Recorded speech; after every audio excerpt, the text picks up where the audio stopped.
প্রিয় দর্শক, হযরত ইউনুস নবী কিভাবে মাছের পেটে গেলেন, আর তিনি কিভাবে ৪০ দিন ধরে মাছের পেটে ছিলেন, শেষে কিভাবে সেখান থেকে বের হলেন, এই সব রহস্যময় ঘটনা জানব আজকের এই ভিডিওতে।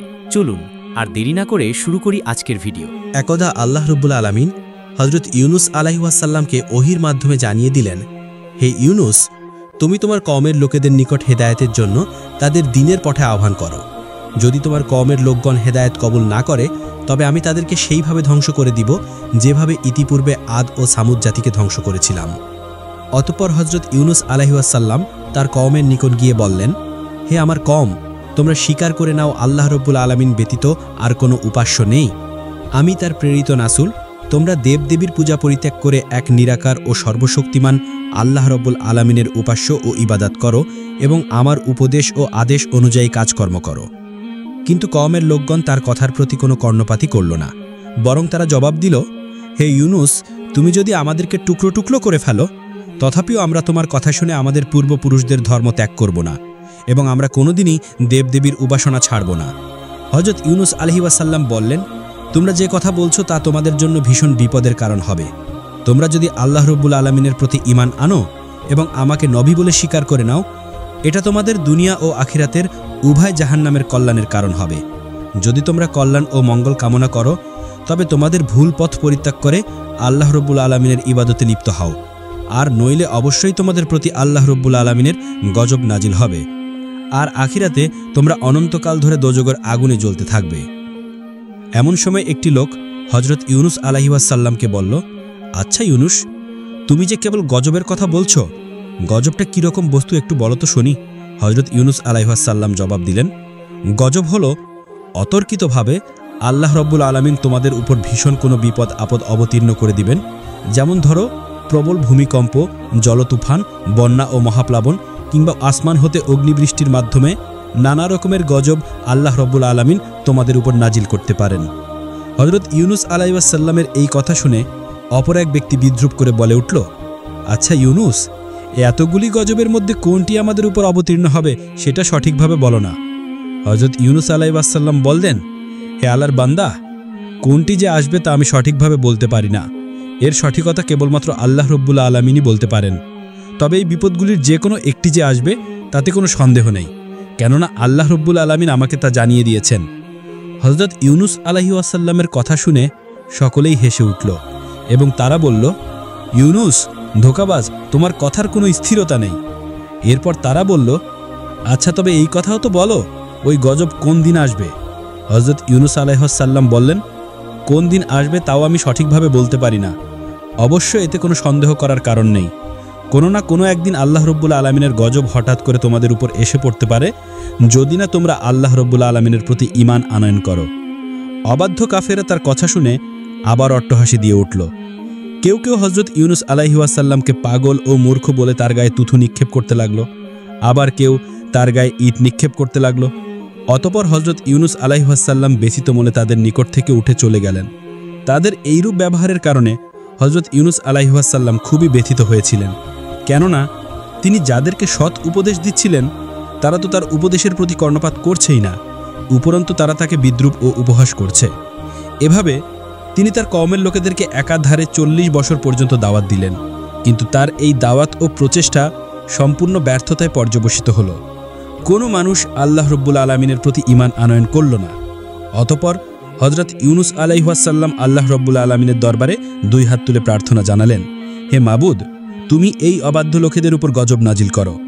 হযরত ইউনুস আলাইহিস সালামের এই রূপ দেওয়ার পরিপ্রেক্ষিতে আল্লাহ রাব্বুল আলামিনের তরফ থেকে তাকে জানিয়ে দেওয়া হলো, হে ইউনুস, আমি যথাসময় তাদের উপর গজব নাজিল করব, এ ব্যাপারে তুমি তাড়াহুড়া করিও না। হযরত ইউনুস আলাইহিস সালাম বললেন, হে মাবুদ, আপনি কোন দিন তাদের উপর গজব নাজিল করবেন? আল্লাহ রাব্বুল আলামিনের পক্ষ থেকে তাকে উত্তর দেওয়া হলো, যখন সময় হবে ঠিকই আমি তাদের উপর গজব নাজিল করব। এরপর একদিন হযরত ইউনুস আলাইহিস সালাম রাস্তা দিয়ে কোথাও যাচ্ছেন, এমন সময় তার সাথে কতিপয় কাফেরের দেখা হলো। তারা তাকে বিদ্রূপের সঙ্গে জিজ্ঞাসা করল, হে ইউনুস, তোমার আল্লাহর তরফ থেকে আমাদের উপর গজব তো নাজিল হলো না? তোমার আল্লাহর তরফ থেকে আমাদের উপর নাকি গজব আসবে, কিন্তু কই, গজব তো আসছে না। আমরা গজবের আশায় বসে আছি আর অপেক্ষা করতে করতে একেবারে অতিষ্ঠ হয়ে গিয়েছি। তুমি তাড়াতাড়ি তোমার আল্লাহকে বলো আমাদের উপর যেন তিনি জলদি গজব নাজিল করেন। প্রতিনিয়ত হযরত ইউনুস আলাইহিস সালাম এ ধরনের বিদ্রূপমূলক কথা শুনতে শুনতে একেবারে অতিষ্ঠ হয়ে উঠলেন। তার আর সহ্য হচ্ছিল না। ওদিকে আল্লাহ রাব্বুল আলামিনের পক্ষ থেকেও গজবের সুনির্দিষ্ট তারিখ সম্পর্কে তাকে কোনো কিছুই আভাস দেওয়া হচ্ছিল না। তার লজ্জা ও দুঃখ ক্রমশই বেড়ে চলল। অবশেষে তিনি একদিন সিদ্ধান্ত নিলেন এই দেশ ছেড়ে তিনি চলে যাবেন। সে মতে একদিন তিনি আল্লাহ রাব্বুল আলামিনের অনুমতি ব্যতীতই নিজের পুত্র ও স্ত্রী সন্তানকে নিয়ে বাড়ি থেকে বের হয়ে পড়লেন।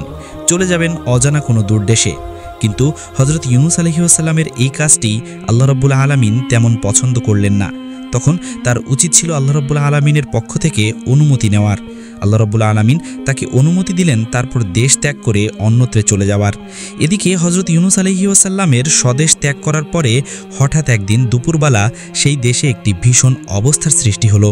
কোথা থেকে অনেকগুলো মেঘখণ্ড এসে একত্রিত হলো এবং ঘোর কৃষ্ণবর্ণ ধারণ করে সারা দেশকে অন্ধকারচ্ছন্ন করে ফেলল।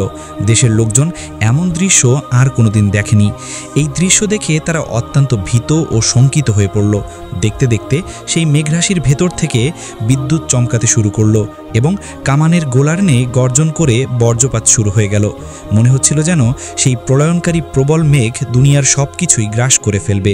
মেঘের গর্জন ক্রমশই এমন ভয়ঙ্কর হয়ে উঠছিল যে তার এক একটি আওয়াজ মানুষ ও পশু পাখি সকলের হৃদয়ের মধ্যে প্রবল কম্পন ধরিয়ে দিচ্ছিল।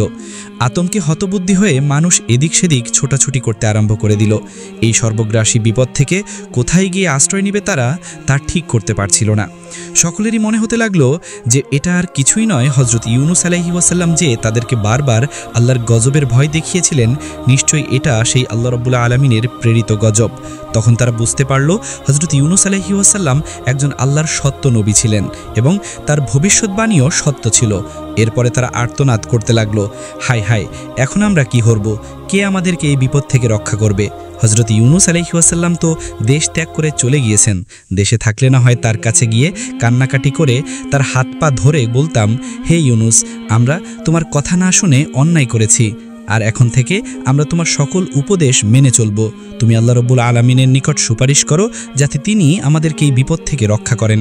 কিন্তু এখন আমরা হযরত ইউনুস আলাইহিস সালামকে কোথায় পাব? তিনি তো দেশ ত্যাগ করে কোনো সুদূর অজানা রাজ্যে চলে গিয়েছে। আমরা তো তার কোনো খোঁজ খবরই জানি না। ইউনুস আলাইহিস সালামের কওম এইভাবে সম্পূর্ণরূপে হতাশ ও নিরাশ হওয়ার পরে পরস্পর পরামর্শ করে একটি সিদ্ধান্ত নিল যে, হে সম্প্রদায়ের লোকেরা, আসুন আমরা একটি কাজ করি। হযরত ইউনুস আলাইহিস সালাম যেভাবে মাথা নত করে আল্লাহ রাব্বুল আলামিনের দরবারে প্রার্থনা করতেন, আমরাও সেরূপ করে দেখি। যদি এর মাধ্যমে আল্লাহ রাব্বুল আলামিন আমাদের উপর রহম করেন এবং এই বিপদাপদ থেকে আমাদেরকে যদি মুক্তি দান করেন, তাহলে এর চেয়ে উত্তম জিনিস আমাদের জন্য আর কি বা হতে পারে। তখন সকলেই একত্রিত হয়ে সিজদাতে অবনীত হয়ে আল্লাহ রাব্বুল আলামিনের দরবারে প্রার্থনা করতে লাগলো, হে আমাদের মালিক ও প্রতিপালক, আমরা চরম অপরাধী, আমাদের পাপের কোনো শেষ নেই। হযরত ইউনুস আপনার নবী আমাদেরকে সত্যের পথ দেখিয়েছিলেন, কল্যাণ ও মঙ্গলের পথে আহ্বান করেছিলেন, কিন্তু দুর্ভাগ্যবশত আমরা তার বিরোধিতা করেছিলাম এবং তার কোনো কথাই আমরা গুরুত্ব দেইনি, যার ফলশ্রুতিতে আমরা নিজেরাই নিজেদের ডেকে এনেছি। হে আমাদের দয়াময় প্রভু, আমরা আমাদের ভুল বুঝতে পেরেছি। আমরা আপনার কাছে অনুতপ্ত ও লজ্জিত। আমরা আর কোনোদিনই এই রূপ ভুল করব না এবং আমরা অন্যায় পথ পরিত্যাগ করে আপনার খাঁটি বান্দায় পরিণত হব। হে আমাদের মাবুদ, দয়া করে আপনি আমাদেরকে এই কঠিন বিপদ থেকে রক্ষা করুন। আপনি তো বান্দার প্রতি মহাদয়াবান ও কৃপাশীল। তাদের ঐরূপ করুণ ও আন্তরিক প্রার্থনার ফলে তাদের প্রতি আল্লাহ রাব্বুল আলামিনের দয়া হলো এবং তিনি তাদের উপর আসন্ন গজবকে প্রত্যাহার করে নিলেন। অল্পক্ষণের মধ্যেই আকাশ পরিষ্কার হয়ে গেল। এরপর তাদের মধ্যে স্বস্তি ফিরে আসলো। তারপর ইউনুস আলাইহিস সালামের কওম সর্বত্রে তাকে খুঁজতে লাগলো, কিন্তু কোথাও তারা তার কোনো সন্ধান পেল না। তখন তারা আল্লাহ রাব্বুল আলামিনের দরবারে সকলে মিলে প্রার্থনা করল, হে মাবুদ, তুমি আমাদের নবীকে আমাদের মাঝে আবার ফিরিয়ে দাও। আমরা তাকে সাদরে গ্রহণ করব এবং তার সকল উপদেশগুলি মেনে চলব। হযরত ইউনুস আলাইহিস সালামের কওমের মতো এরূপ বিশাল একটি জাতি একত্রে ঈমান গ্রহণ করার ঘটনাটি ছিল সত্যি পৃথিবীর ইতিহাসে বিরল। হযরত আবু বকর রাদিয়াল্লাহু তাআলা আনহু হতে বর্ণিত একটি হাদিসের মাধ্যমে জানা যায়, হযরত রাসূল আকরাম সাল্লাল্লাহু আলাইহি ওয়াসাল্লাম বলেছেন, হযরত ইউনুস আলাইহিস সালামের কওমের মধ্যে প্রাপ্ত প্রাপ্তবয়স্ক ও বুদ্ধিমান পুরুষের সংখ্যা ছিল 1 লক্ষ। এছাড়া নারী ও বালক বালিকার সংখ্যা ছিল প্রায় 3 লক্ষ। এদিকে হজরত ইউনুস আলাইহি ওয়াসাল্লাম স্বদেশ ত্যাগ করা বের হয়ে কিছুদূর চলার পরে তিনি একটি নদীর তীরে গিয়ে উপস্থিত হলেন। তখন তিনি তার 2 পুত্র ও স্ত্রীকে নিয়ে একত্রে নদী পার হওয়ার চিন্তা ভাবনা করতে লাগলেন। কিন্তু তিনি ভেবে দেখলেন সকলকে নিয়ে একত্রে নদী পার হওয়া সম্ভব নয়। তাই তিনি তার বড় ছেলেটিকে নদীর তীরে দাঁড় করিয়ে রেখে ছোট ছেলেটিকে কাঁধে তুলে নিলেন এবং তার স্ত্রীর হাত ধরে নদী পার হতে লাগলেন। প্রথমত নদীর মধ্যে কোনো ঢেউই ছিল না, কিন্তু যেই না হজরত ইউনুস আলাইহি ওয়াসাল্লাম নদীর মাঝ বরাবর পৌঁছালেন, এমনি নদীতে প্রবল ঢেউয়ের শুরু হলো। হঠাৎ করে এরকম বিপদে হজরত ইউনুস আলাইহি ওয়াসাল্লাম কী করবেন কিছুই ঠিক করতে পারছিলেন না। তিনি তার স্ত্রীকে শক্তভাবে ধরে রেখেছিলেন, কিন্তু স্রোতের গতি এতই প্রবল ছিল যে তিনি আর তাকে ধরে রাখতে পারলেন না। স্ত্রী তার হাত থেকে ফসকে চলে গেল। স্ত্রীকে রক্ষা করতে গিয়ে যখন তিনি তার প্রতি মনোনিবেশ করেছিলেন, তখন তার ঘাড়ের উপরে থাকা ছোট ছেলেটির প্রতি তিনি অন্যমনস্ক হয়ে পড়েছিলেন। আর সেই কারণে তার ছোট ছেলেটিও ঘাট থেকে পড়ে গিয়ে নদীর স্রোতের সাথে কোথায় যেন বিলীন হয়ে গেল। তাদের মধ্যে কাউকেই তিনি উদ্ধার করতে সক্ষম হলেন না।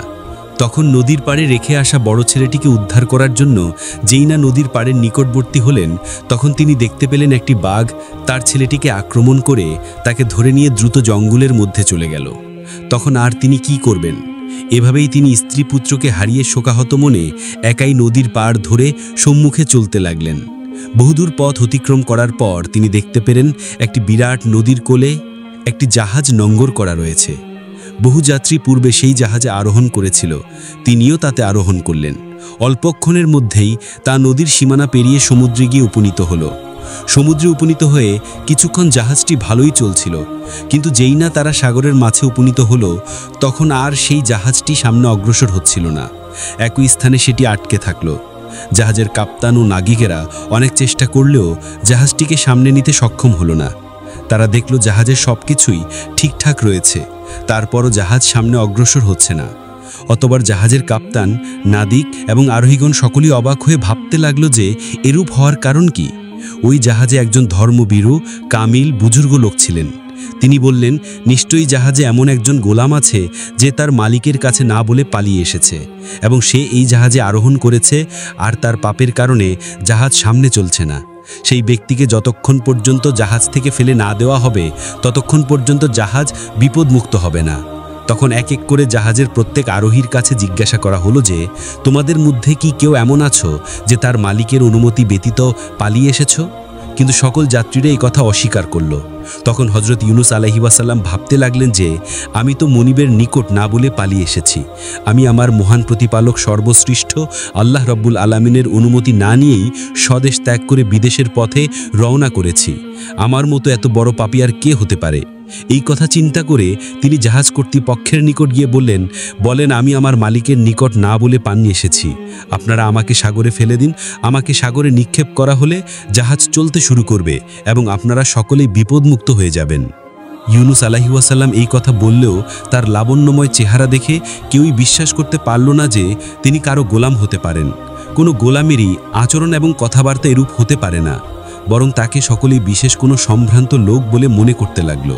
কিন্তু হজরত ইউনুস আলাইহি ওয়াসাল্লাম যখন নিজেকে বারবার অবাধ্য গোলাম বলে তাদের নিকট প্রকাশ করতে লাগলো, তখন জাহাজের লোকজন বাধ্য হয়ে একটি সিদ্ধান্ত নিল যে সেই অবাধ্য লোকটিকে ধরার জন্য লটারি করা হবে। এরপর তারা লটারি করলো, কিন্তু যতবারই তারা লটারি করলো, প্রত্যেকবারই হজরত ইউনুস আলাইহি ওয়াসাল্লামের নাম উঠল। তখন তাদের কাছে হজরত ইউনুস আলাইহি ওয়াসাল্লামকে সমুদ্রে নিক্ষেপ করা ছাড়া আর কোনো উপায় ছিল না। অতএব তারা তাকে সমুদ্রে নিক্ষেপ করল। সমুদ্রে নিক্ষেপ করার সাথে সাথে জাহাজটি আবার পূর্বের নেই চলতে আরম্ভ করল এবং জাহাজের সকল যাত্রীরা বিপদমুক্ত হয়ে গেল। এদিকে হজরত ইউনুস আলাইহি ওয়াসাল্লাম যখন সমুদ্রে নিক্ষেপ হলেন, এর পরে একটি বিরাট মাছ এসে তাকে গিলে ফেলল। দুর্যোগের উপরে যেন মহাদুর্যোগ, বিপদের উপর বিপদ। হজরত ইউনুস আলাইহি ওয়াসাল্লাম দেশ ত্যাগ করে বের হওয়ার পরে প্রথম তিনি নিজের স্ত্রী পুত্রকে হারিয়েছেন। এরপর তিনি নিজেই সমুদ্রে নিক্ষেপ হয়ে মাছের পেটে চলে এসেছেন। এর চেয়ে বড় বিপদ আর কি হতে পারে? আল্লাহ রব্বুল আলামিনের একজন বিশিষ্ট নবী হওয়া সত্ত্বেও তার অনুমতি ব্যতি রেখে স্বদেশ ত্যাগ করার কারণেই আল্লাহ রব্বুল আলামিন তাকে এই কঠিন বিপদ ও বালা মুসিবত দিয়ে পরীক্ষা করছিলেন। আল্লাহ রব্বুল আলামিন হজরত ইউনুস আলাইহি ওয়াসাল্লামকে দুনিয়া থেকে তুলে নেওয়ার বদলে তাকে বাঁচিয়ে রাখার ইচ্ছা করলেন। এ কারণে তিনি উক্ত মাছটিকে হুকুম করলেন, হে মৎস্য, আমার প্রিয় নবী তোমার পেটে আশ্রয় গ্রহণ করেছে, সাবধান, তার যেন কোনো প্রকার কষ্ট বা অসুবিধা না হয়, এদিকে তুমি সর্বদা লক্ষ্য রাখবে। হজরত ইউনুস আলাইহিস সালাম মাছের পেটে যাওয়া মাত্রই কেঁদে কেঁদে আল্লাহ রব্বুল আলামিনের দরবারে ইস্তেগফার করতে লাগলেন এবং তিনি ফরিয়াদ করতে লাগলেন, হে মাবুদ, তুমি আমাকে ক্ষমা করে দাও, আমি আর কোনোদিন তোমার অসন্তুষ্টিমূলক কোনো কাজ করব না, তুমি আমার এবারের অপরাধ অনুগ্রহপূর্বক মার্জনা করো। তিনি এভাবে আল্লাহ রব্বুল আলামিনের দরবারে কাকুতি মিনতি করছিলেন আর বারবার একটি দোয়া পড়ছিলেন, লা ইলাহা ইল্লা আনতা সুবহানাকা ইন্নী কুনতু মিনাজ জালিমিন। হে আল্লাহ, আপনি ছাড়া কোনো মাবুদ নেই, আপনি পবিত্র আর আমি জালিমদের অন্তর্ভুক্ত। এভাবেই একাধারে হজরত ইউনুস আলাইহিস সালাম মাছের পেটে 40 দিন কাটালেন এবং ইউনুস আলাইহিস সালাম মাছের পেটে থেকে বিরতিহীনভাবে এই দোয়াটি পাঠ করে যেতে লাগলেন। তিনি বুঝতে পারছিলেন না কখন দিন হচ্ছে আর কখন রাত হচ্ছে। 40 দিনে হজরত ইউনুস আলাইহিস সালাম সর্বমোট 1,40,000 বার এই দোয়াটি পাঠ করেছিল। শেষ পর্যন্ত আল্লাহ রাব্বুল আলামিনের দয়া ও কৃপা হজরত ইউনুস আলাইহিস সালামের জন্য উঠে উঠল। তিনি তার প্রিয় বান্দার এই রকম অবস্থায় আর অবিচল থাকতে পারলেন না। তখন তিনি ওহির মাধ্যমে তাকে জানালেন, হে ইউনুস, তুমি যে দোয়াটি পাঠ করেছিলে, এই দোয়াটি যদি তুমি পাঠ না করতে তাহলে কিয়ামতের আগ পর্যন্ত তুমি মাছের পেটেই থাকতে, কোনোদিন মুক্তি পেতে না। আল্লাহ রাব্বুল আলামিন কুরআনুল কারিমে ঘোষণা করেছেন, আমি ইউনুসের ডাকে সাড়া দিলাম এবং তাকে বিপদমুক্ত করলাম, আর এভাবেই আমি মুমিনদেরকে বিপদমুক্ত করে থাকি। 40 দিন যাবৎ হজরত ইউনুস আলাইহিস সালাম মাছের পেটে কোনো রকমের খাবার বা পানীয় গ্রহণ করেননি। আল্লাহ রাব্বুল আলামিনের তাসবিহ ছিল তার একমাত্র খোরাক। আল্লাহ তাআলা হজরত ইউনুস আলাইহিস সালামের প্রতি কৃপা প্রদর্শন এবং তার দোয়া কবুল করার সঙ্গে সঙ্গে মাছটির পেটে অনেক ব্যথা ও বেদনা শুরু হয়ে গেল। মাছটি ব্যথা ও যন্ত্রণায় অস্থির হয়ে পড়ল। এরপর আল্লাহ রাব্বুল আলামিনের নির্দেশে একটি জনমানবহীন মরুময় দ্বীপে মাছটি হজরত ইউনুস আলাইহিস সালামকে উদ্গীরণ করে দিল এবং এভাবেই সে নিজের পেটের বেদনা থেকে মুক্তি লাভ করল আর শান্তি ও স্বস্তির মুখ দেখল। হজরত ইউনুস আলাইহিস সালাম তখন প্রায় জীবন্ত মৃত্যুর মতো অবস্থা প্রাপ্ত হয়ে পড়েছিল। সামুদ্রিক মাছ ইউনুস আলাইহিস সালামকে নির্জন দ্বীপে উদ্গীরণ করে দিয়ে সমুদ্রে চলে গেল। মাছটি ইউনুস আলাইহিস সালামকে যে দ্বীপে উদ্গীরণ করে দিয়েছিল সেই দ্বীপে না ছিল কোনো জনমানবের চিহ্ন এবং না ছিল কোনো গাছগাছালির চিহ্ন। দীর্ঘ 40 দিন মাছের পেটে অবস্থা করার কারণে ইউনুস আলাইহিস সালামের শরীরের চামড়াগুলি একেবারে পাতলা হয়ে গিয়েছিল। দ্বীপটি মরুময় হয় এবং গাছপালা না থাকায় রৌদ্রের তাপ হজরত ইউনুস আলাইহিস সালামের শরীরে সরাসরি পতিত হতে লাগলো আর এতে তিনি অনেক কষ্ট ও যন্ত্রণা অনুভব করতে লাগলেন। অপরদিকে ক্ষুধা ও তৃষ্ণাতেও তিনি একেবারে কাতর হয়ে পড়েছিলেন। কিন্তু তিনি কি খাবেন? সমুদ্রের পানি ছিল লবণাক্ত এবং আশেপাশে এমন কোনো খাবারও নেই যেই খাবার খেয়ে তিনি নিজের শরীরের শক্তি ফিরিয়ে আনতে পারেন। এমন প্রতিকূল পরিবেশে হজরত ইউনুস আলাইহিস সালামের প্রতি আল্লাহ রাব্বুল আলামিনের রহমত অবতীর্ণ হলো। যেখানে তিনি অর্ধমৃত অবস্থায় শায়িত ছিলেন তার একেবারে নিকটে আল্লাহ রাব্বুল আলামিন একটি লাউ গাছ উৎপন্ন করে দিলেন। দেখতে দেখতে লাউ গাছটি বড় হয়ে গেল এবং বড় হয়ে ক্ষান্ত থাকলো না, তা একটি জুপে পরিণত হলো আর হজরত ইউনুস আলাইহিস সালামের শান্তির জন্য পরম আরামদায়ক ছায়া প্রদর্শন করতে লাগলো। আল্লাহ রাব্বুল আলামিনের এই অশেষ কৃপায় ইউনুস আলাইহিস সালাম অশেষ শুকরিয়া আদায় করলেন।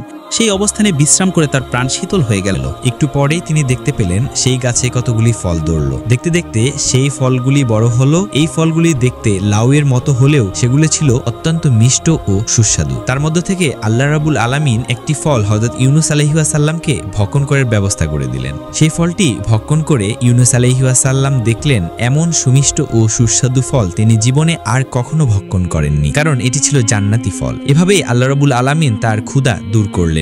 অতঃপর এবার চিন্তা করতে লাগলেন, ক্ষুধা তো দূর হলো, কিন্তু এবার তিনি তৃষ্ণা কিভাবে নিবারণ করবেন। এই চিন্তা করার সাথে সাথে তিনি দেখতে পেলেন পুষ্টপৃষ্ট স্বাস্থ্যবান একটি বকরি তার দিকে ছুটে আসছে। অতঃপর তিনি সেই বকরির দুধ পান করে তৃষ্ণা নিবারণ করলেন আর আল্লাহ রাব্বুল আলামিনের দরবারে লাখ লাখ শুকরিয়া আদায় করলেন। এভাবে কয়েকদিন পর্যন্ত হযরত ইউনুস আলাইহিস সালাম সুমিষ্ট ফল ও বকরির দুধ পান করে নিজের শরীরে যথেষ্ট শক্তি ও শান্তি অনুভব করতে লাগলেন। এমন অবস্থায় আল্লাহ রাব্বুল আলামিন তার নিকট ওহী প্রেরণ করলেন, হে ইউনুস, তুমি যেই দ্বীপে অবস্থান করছো তার অনতি দূরেই একটি বস্তি রয়েছে, তুমি গিয়ে তাদের কাছে দ্বীনের দাওয়াত দাও। এরপরে তোমার কওমের লোকেদের কাছে ফিরে গিয়ে তাদেরকে হেদায়েত করতে থাকো। আল্লাহ রাব্বুল আলামিনের পক্ষ থেকে এরূপ আদেশ পেয়ে হযরত ইউনুস আলাইহিস সালাম সেই দ্বীপ থেকে সামনে চলতে লাগলেন। কিছু দূর অগ্রসর হবার পরে তিনি একটি লোকালয়ের কাছে গিয়ে পৌঁছালেন। সেখানকার মানুষদের চরিত্র ছিল খুবই উত্তম। তারা ইতিপূর্বে হযরত ইউনুস আলাইহিস সালামের নাম শুনেছিল এবং তাকে নিজেদের মধ্যে পাওয়ার জন্য অধীর আগ্রহে বসেছিল। সুতরাং হযরত ইউনুস আলাইহিস সালাম সাল্লাম তাদের মধ্যে গিয়ে উপস্থিত হলেন। তখন তারা আনন্দে আত্মহারা হয়ে গেল। অতঃপর তিনি তাদের কাছে দিনের বিধিবিধান পেশ করলেন আর আল্লাহ রাব্বুল আলামিনের দিন কবুল করে হযরত ইউনুস আলাইহিস সালামের উম্মতে পরিণত হলো। অতঃপর হযরত ইউনুস আলাইহিস সালাম সেই দেশের সর্বোচ্চ ভ্রমণ করে ওয়াজ নসিহত করতে লাগলেন। একদা তিনি একটি মজলিসে ওয়াজ করছিলেন, এমন সময় কোথা থেকে যেন নবীর স্ত্রী ও তার ছোট ছেলে সেখানে এসে উপস্থিত হলো। নবী তাদেরকে দেখে অত্যন্ত অবাক হলেন এবং আল্লাহ রাব্বুল আলামিনের দরবারে অশেষ শুকরিয়া আদায় করলেন। অতঃপর তিনি তার স্ত্রীর নিকট তাদের বেঁচে থাকার ঘটনাটি জানতে চাইলেন। স্ত্রী বললেন, আমরা আপনার হাত থেকে ছুটে পানির মধ্যে হাবুডুবু খাচ্ছিলাম। প্রবল স্রোতে কখনো আমাদেরকে পানিতে তলিয়ে নিচ্ছিল, আবার কখনো উপরে ভাসিয়ে রাখছিল।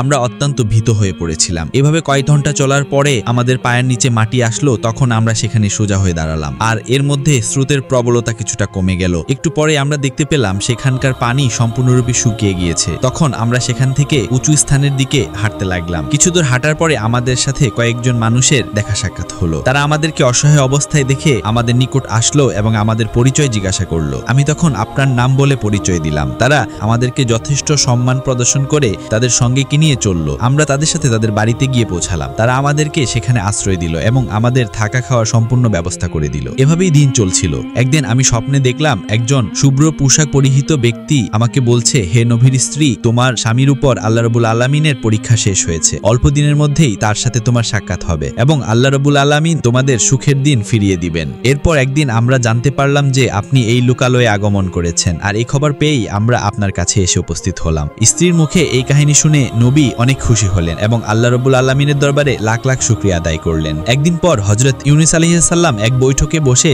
কয়েকজন লোককে উপদেশ প্রদান করছিলেন। এমন সময় একজন লোক সেখানে এসে উপস্থিত হয়ে বললেন, হুজুর, কিছুদিনের আগের ঘটনা। আমরা 8 থেকে 10 জন লোক একটি জঙ্গলে কাঠ কাটার উদ্দেশ্যে গমন করলাম। হঠাৎ আমরা দেখতে পেলাম একটি বাঘ একটি বালককে নিয়ে দ্রুত জঙ্গলের অভ্যন্তরে চলে যাচ্ছে। তখন আমরা সকলে মিলে অস্ত্রশস্ত্র নিয়ে বাঘটিকে ধাওয়া করলাম। আমাদের ধাওয়া খেয়ে বাঘটি বালকটিকে ছেড়ে চলে গেল। বালকটি সম্পূর্ণ মুমূর্ষ অবস্থায় পড়েছিল। এরপর আমি ও আমার বন্ধুরা বালকটিকে বাড়িতে নিয়ে এসে অনেক চিকিৎসা ও সেবা যত্ন করলাম, যার কারণে সে সম্পূর্ণরূপে আরোগ্য লাভ করলো এবং সুস্থ হয়ে উঠল। সুস্থ হওয়ার পরে সে তার সম্পূর্ণ ঘটনা আমাদেরকে খুলে বলল এবং সে বলল যে আমি আল্লাহর নবী হযরত ইউনুস আলাইহিস সালামের পুত্র। তখন হযরত ইউনুস আলাইহিস সালাম বললেন, আমার পুত্র কোথায়? তাকে জলদি নিয়ে এসো। লোকটি বলল, হুজুর, এখনই আমার সঙ্গের লোকজন তাকে নিয়ে আপনার কাছে উপস্থিত হবেন। এর কিছুক্ষণ পরে হযরত ইউনুস আলাইহিস সালামের ছেলেটিকে নিয়ে কিছু লোক তার কাছে উপস্থিত হলো। ছেলেকে এভাবে অকল্পনীয়ভাবে ফিরে পেয়ে হযরত ইউনুস আলাইহিস সালাম আল্লাহ রাব্বুল আলামিনের দরবারে লাখ লাখ শুকরিয়া আদায় করতে লাগলেন এবং তার দুই চোখ দিয়ে অবিরল দ্বারায় আনন্দের অশ্রু বেগলিত হতে লাগলো। স্ত্রী পুত্রকে ফিরে পাওয়ার পরে হযরত ইউনুস আলাইহিস সালাম চিন্তা করলেন এবার তাকে স্বদেশ পানি ফিরে যেতে হবে, কারণ এটাই ছিল আল্লাহ রাব্বুল আলামিনের নির্দেশ।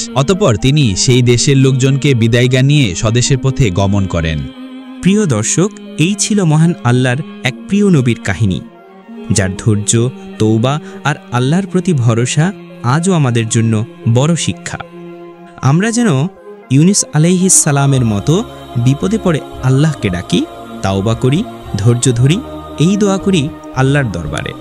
আল্লাহ যেন আমাদেরকে সত্য বোঝার ও সে অনুযায়ী জীবন গড়ার তৌফিক দেন। আমিন। ভিডিওটি যদি আপনার ভালো লেগে থাকে একটা লাইক দিন, নিচে কমেন্ট করে মতামত জানান আর নতুন নতুন ইসলামিক কাহিনী পেতে সাবস্ক্রাইব করতে ভুলবেন না। আল্লাহ হাফেজ, দেখা হবে পরের ভিডিওতে ইনশাআল্লাহ।